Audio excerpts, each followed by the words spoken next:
As we leave from this service with the balloons celebrating, the red rose celebrating, but the red candles in lament, we live in the midst of all these things every day. This is to live in community. It's not just our story that is going through our minds and hearts. It is the story of our community. This is both the richness and also the pain of living in the beloved community. I have a little exercise for you. It's just a little one this week. But we're talking about the value of hearing people's story, the hospitality of curiosity. And so this week, just one time, ask someone a question that starts with, I'm curious. That's all. I'm curious why you chose these flowers. They appear to be silk.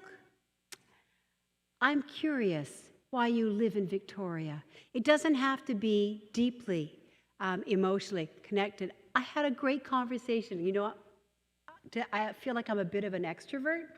And I was in a store and this girl had a beautiful tattoo. And I said, I'm curious, is that a memorial tattoo? And I heard this beautiful story about her grandpa who drove a truck. And so she had a truck as a tattoo on her leg. And I was just charmed to hear. I didn't know my grandfathers. I thought, isn't that a lovely thing? Now, you may not want to ask someone about their tattoos, but I would ask you, give it a try. It could be your neighbor that you see in the elevator.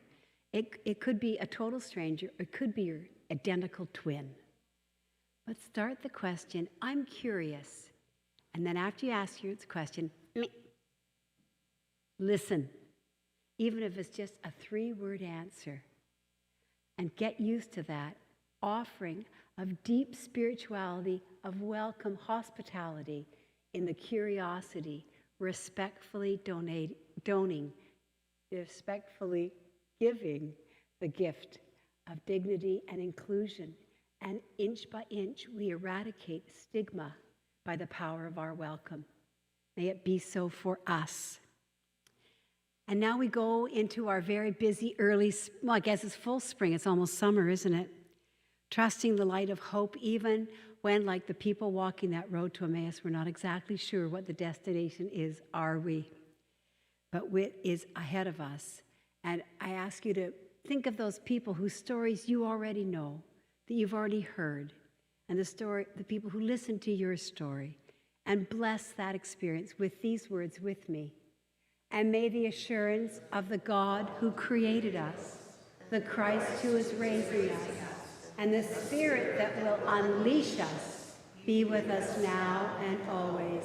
Blessed be. Amen.